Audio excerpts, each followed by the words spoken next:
Hey everyone, JRO Lights here, and welcome to another special edition of Zippo Talk.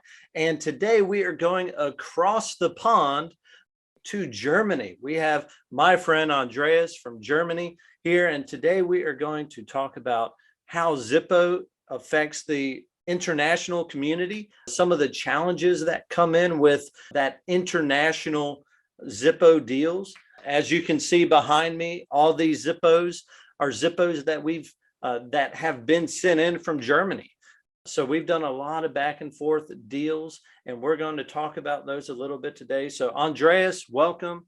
So glad to have you. Thanks for coming on. Hello, nice to see you. Hi. Yeah.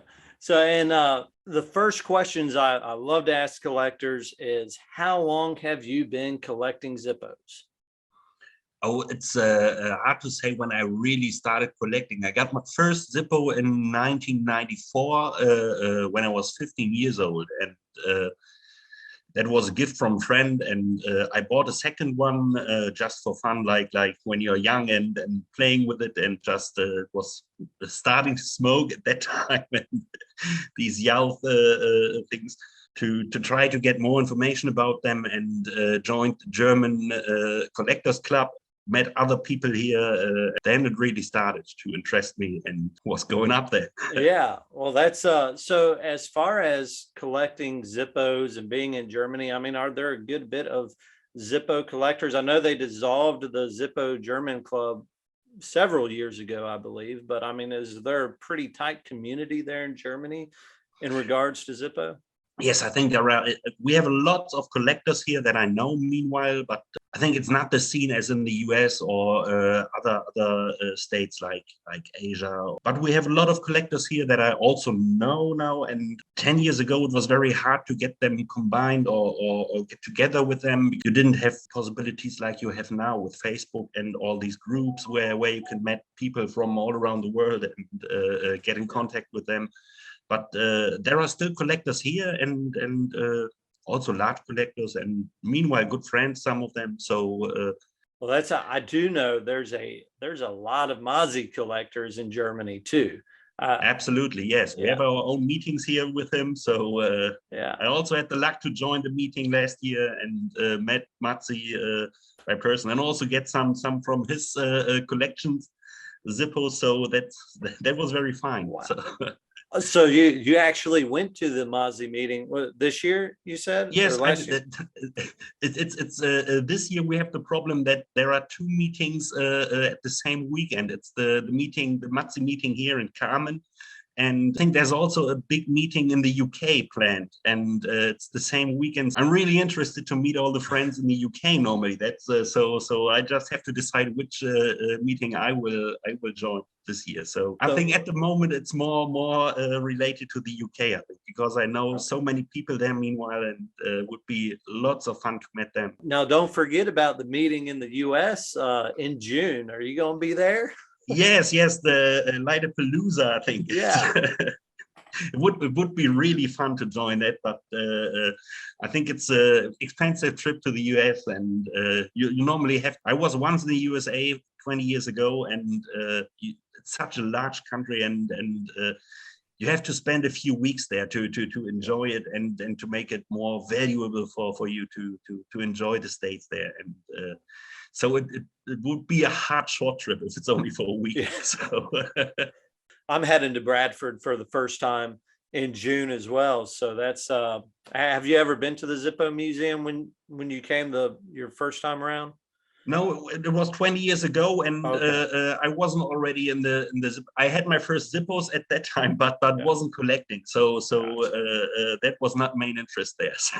Gotcha. Well, But it's definitely planned. I want to go to the US definitely, and as I said, I have a little daughter. She's 4 years old, and at the moment, family is the main part. So when she's a bit older, maybe in 2 or 3 years, we will see if we make a trip to the US.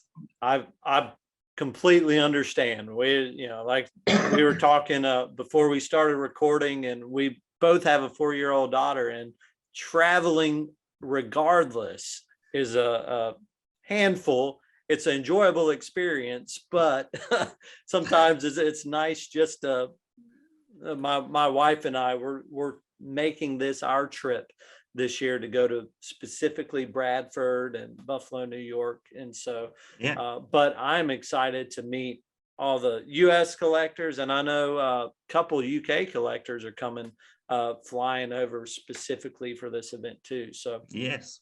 maybe one day, and maybe one day I can get to Germany or the UK for those. I doubt it, but If you come over, you're always welcome. Like I say to all my friends from the US, if you visit Germany, my door's always open here. So well, well, perfect. Well, thanks for the future invite. And if you have any desire to come to Mississippi, which I don't know why you would, you're welcome here as well. So, that's perfect. Nice to know.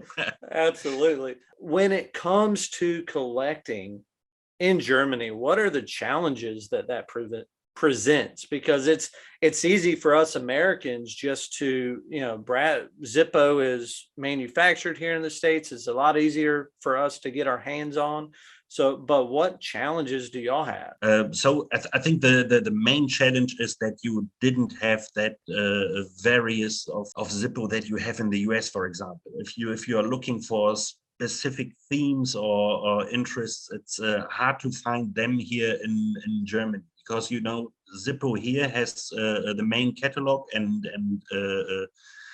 and that's the standard program. I would say they are all very nice, but it's not this valuable things that you like to get, and less limited versions than in the US. It's only a limited quantity of articles that you can get on the regular way here. And It's also more expensive, right? I mean, it's like there's some Zippo models here in the States that we can get for 25 US dollars, and in Europe they're like 50 50 or euro, 60 right? euro, yes. It's you can say that it's price of the US prices here, and it's understandable, because we have to pay taxes for these import taxes for the articles, and they have to distribute. Well, I think that's a good time for us to input a disclaimer, as in please check with all of your country and state's laws in regards to importing and exporting Zippo lighters. Do not take any of what we say as legal advice.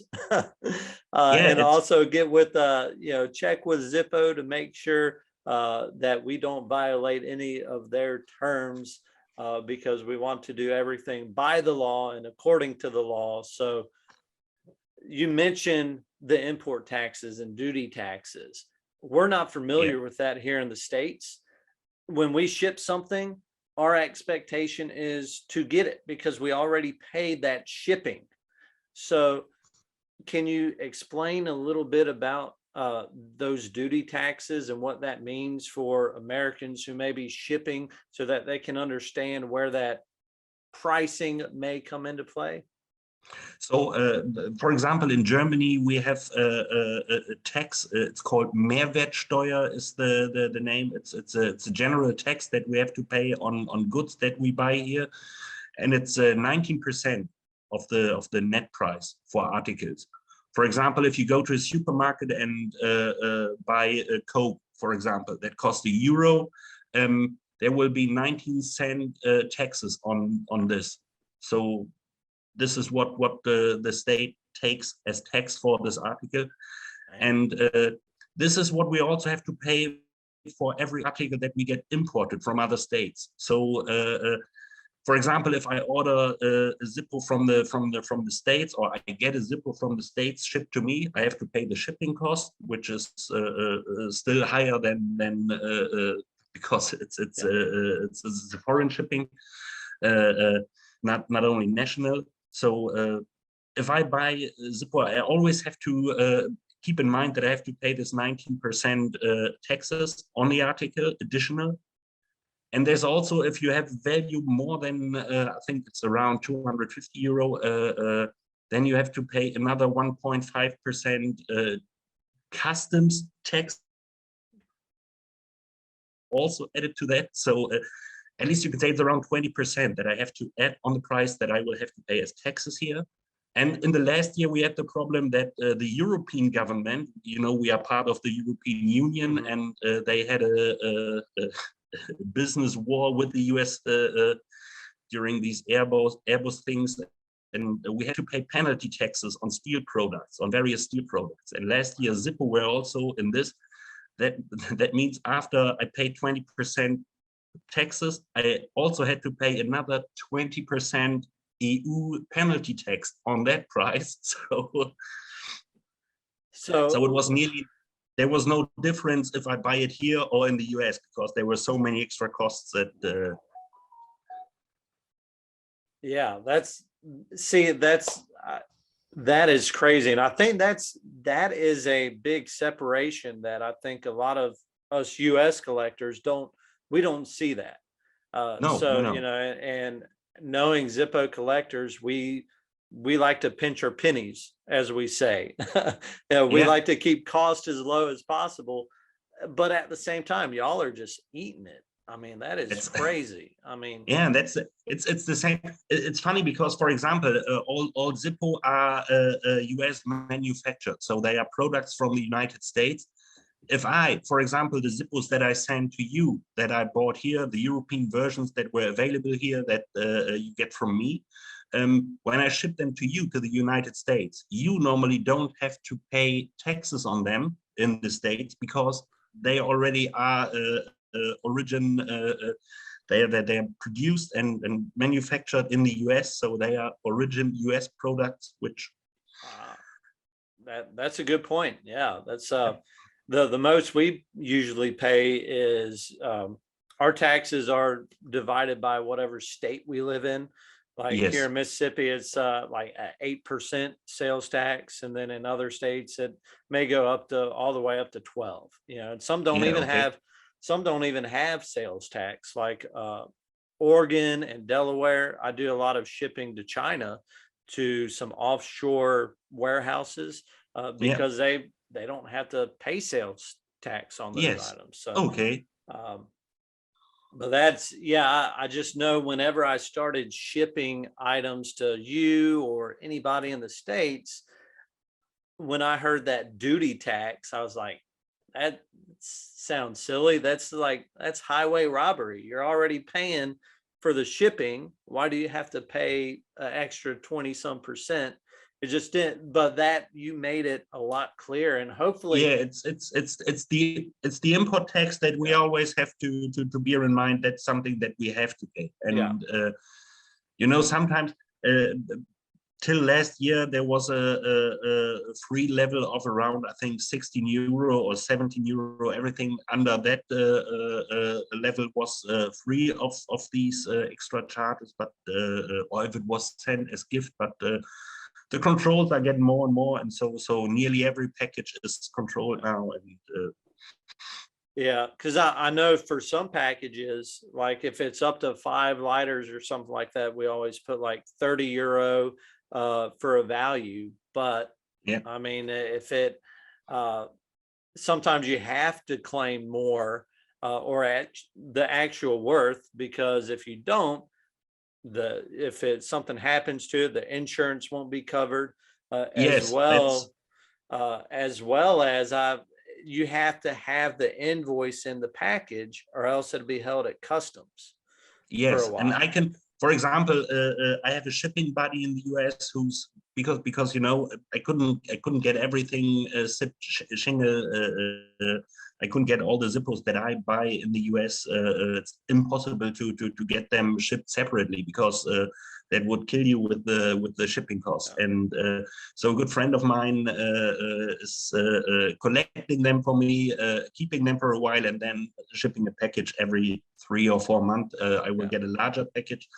And yes, it's important to put the real value on it, because it's Well, I think anyone that watching, I hope, can hear that and sympathize. We're not saying don't ship overseas. That's a very important part of collecting, and we'll talk about that here in a minute. Some great advice for our US listeners when it comes to shipping. Also, when it comes to shipping, there's sometimes special processes that you need to take, because sometimes Zippos are deemed hazardous, even though they're not. Most of the time we're shipping empty, unfueled Zippos. Our most recent package had an issue with DHL. So Yes. if you can explain and tell us, tell the viewers a little bit about our previous deal and how we almost had an issue, but how you fixed it and what you did to fix it. Yeah, the problem was that, or in general, you have air freight security regulations that say, for example, it's not allowed to ship hazardous or dangerous goods via air freight. And in this case, every collector of us know if you have a new Zippo, a new unfilled Zippo, it's absolutely not dangerous because there's no fuel and it's only, at least it's only a metal case and a metal insert and a bit of cotton in there. And dangerous could be the flint at least, which I normally put out before I ship these things. And it's harmless indeed. A normal customs worker who's working for DRL or for the customs is at the beginning only reading lighter, and lighter means it's dangerous in their mind. And if you have bad luck, they put it out and say, hey, it's dangerous. I remember, you know, I've sent a lot of Zippos to all places in the world, I think, meanwhile, in the last year. And I think if I say I shipped 300 packages and I had maybe 10 where I get troubles with the customs for a moment, that, for example, normally I only got an information from DHL that they had to open my package due to security regulations. They checked what was in the package and they noticed it's not dangerous. And they repacked it and forwarded it and said, sorry, it took a bit longer now because we had to check it, but it's on the way now. We've noticed it's harmless. Now with our package that I sent to you, the last one, it came directly back with this long text that I sent a dangerous article. And I told them that it's I write a description to them. It's an absolutely harmless thing that I have, and there's absolutely no danger from this part. But I know, for example, if you order in Japan from Japanese dealers, they meanwhile disassemble the Zippo lighters. They put the insert out and take it separately. And this is something that I also start now for example, for my shipments to the US, because, you know, I had the other package that I added to your package now to make it easier to another friend. And I start to disassemble them now also, because normally you can see if they have the matching inserts, you can. Yeah. Or I pack them separately in one bag, for example, that I have the box with the case, and I put the insert and the flint tube or the flint screw. Sorry, the screw. Yeah. Separate, and then everybody see it's disassembled, and I write it. I can just show you. I made some security notices in German and English language. It's a notice for air freight security, non-dangerous content. And I only said it's collectible Zippo lighter metal cases, disassembled only metal cases and separated metal inserts. No flints, no fuel, no gas, no other dangerous fluids, only harmless metal parts. Yeah. And I hope that this is enough. If I put that on the package, then hopefully they will know now for the future that it's only metal that I ship. Yeah, and that's, I mean, that, to me, that's how I've always shipped packages. I learned that very early on, and that's taking, just for our viewers, taking the insert out, like you said, separating that from the case and the insert, not having a flint in there, and also a big part is having that note for customs in both languages. I have English and the country of origin or the country that I'm shipping to, and that I have not had any customs issues when it comes to Zippo. And also claiming it, I do not recommend claiming it as a Zippo lighter. I usually claim it as a Zippo, or excuse me, I usually claim it as a collectible case, and then with insert, and then the insert, no fuel, no flint. And that, you know, and also I know in the UK, there was for some time, there was a Zippo collector in the UK customs, because people shipping to the UK would have their Zippos destroyed and then see it on eBay a couple weeks later. So that's Yeah, why that's that's a real pain. If you know my story that I had one package shipped by FedEx that was damaged. What could also happen? It's something that could happen. But yeah. I got one package where 13 lighters were lost during the Wow. transport, and so yeah, at least it's Wow. a risk that you always have. But like I said, I send around 150 to 200 packages a year, I think, by trading with other collectors and selling or buying. And I also get around 100 or 150 packages a year, I don't know. And if there's one box a year where you have a damage or whatever, it's something that happens. It's normal. And you can have that with your Amazon package also. So Yeah. it's normal. And I think that's the risk part is what scares a lot of Americans into not shipping overseas, because I see in groups all the time, absolutely no shipping to Europe. And I get it, but at the same time, from a collector's point of view, it's a necessity. You know, we have to work together across the whole world. As we see, you know, behind me, these are not available here in the US, and I want those. And also there are a lot of lighters that you need for your collections. For my themes, Yeah.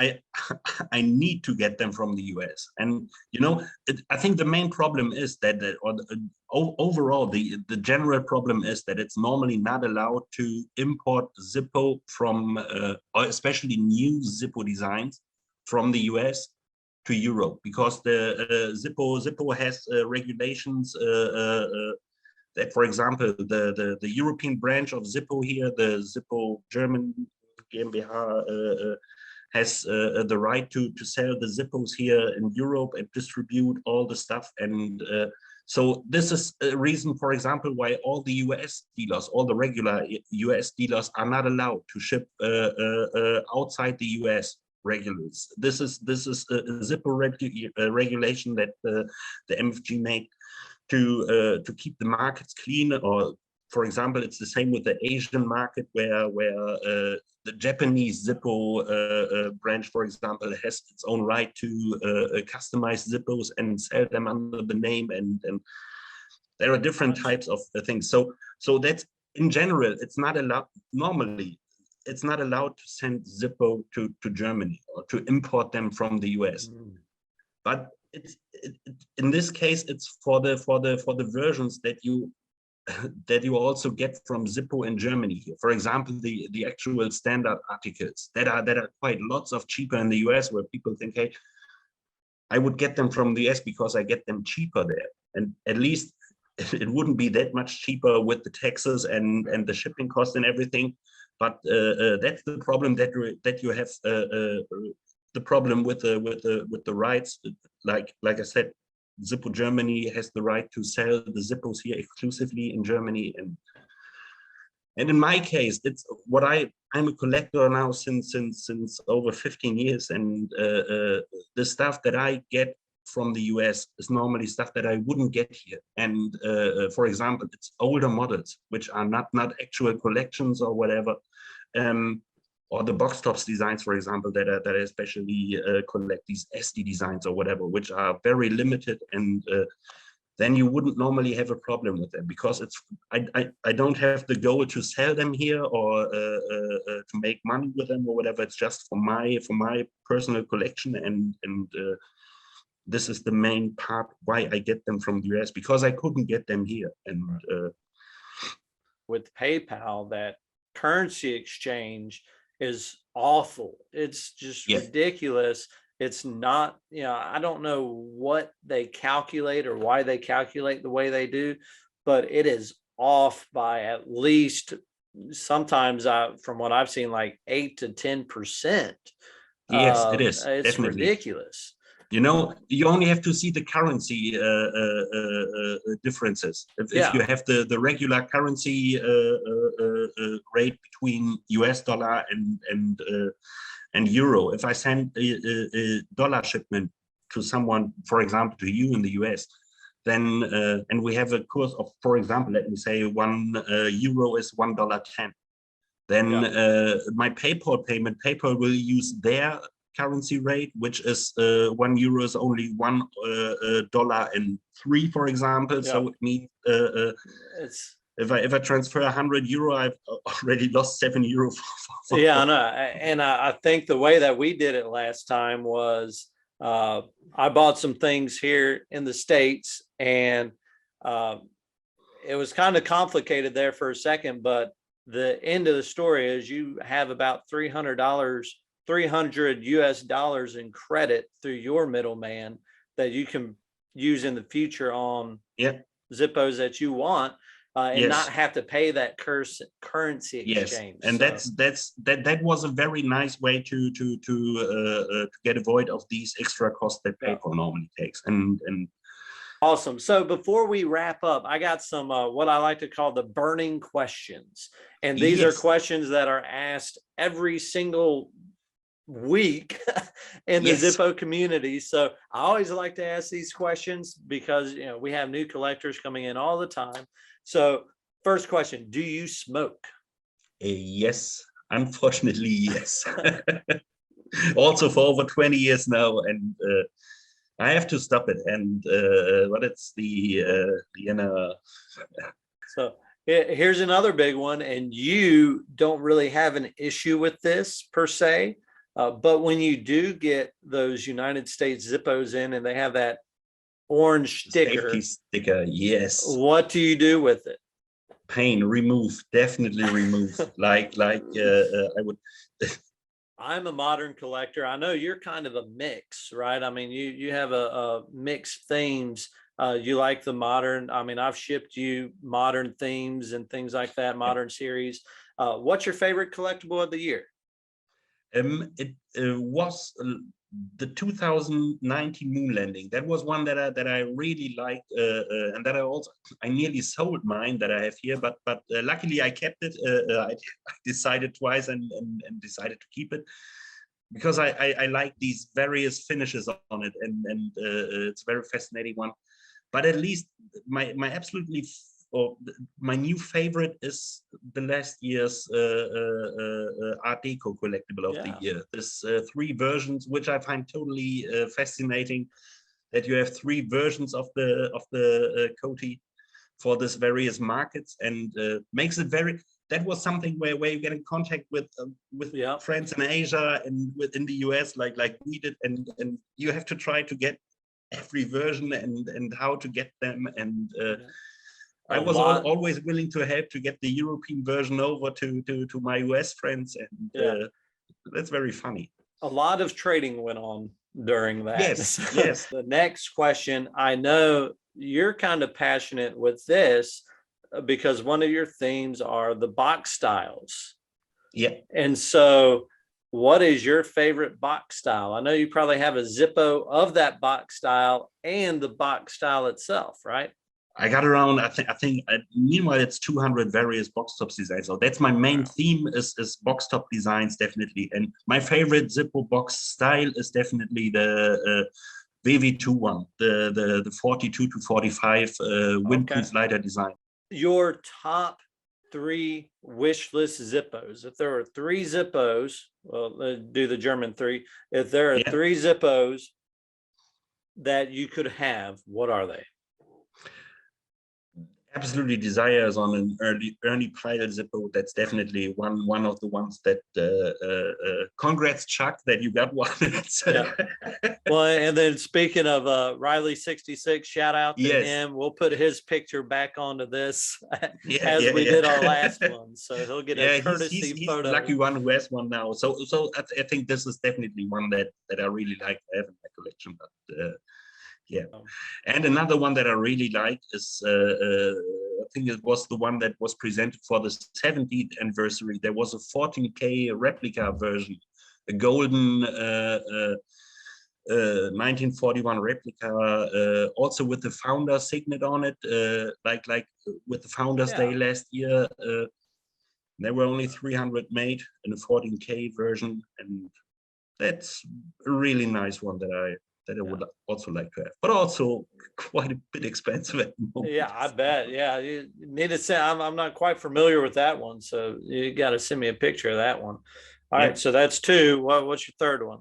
And the third one would be Slim of the Distfaft one. That's did I sell Zippo Flints and Fluid Salesman Sample. This is something that I would also really like here. But thank you for coming on and telling, kind of sharing with us the challenges that our pond pals, or what we call y'all, our pond pals have. Yes.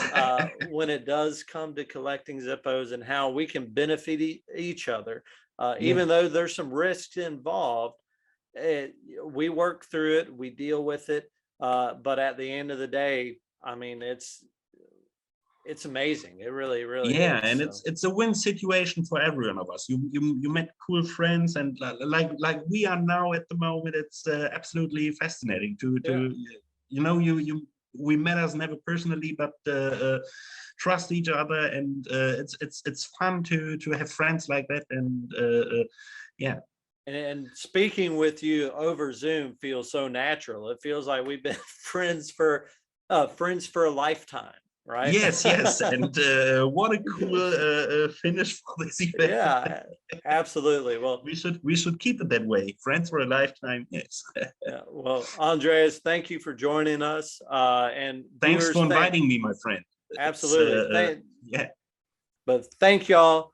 We hope y'all enjoyed this. Be sure to like, share, and subscribe. And this is JRO Lights. We'll see you on the next one.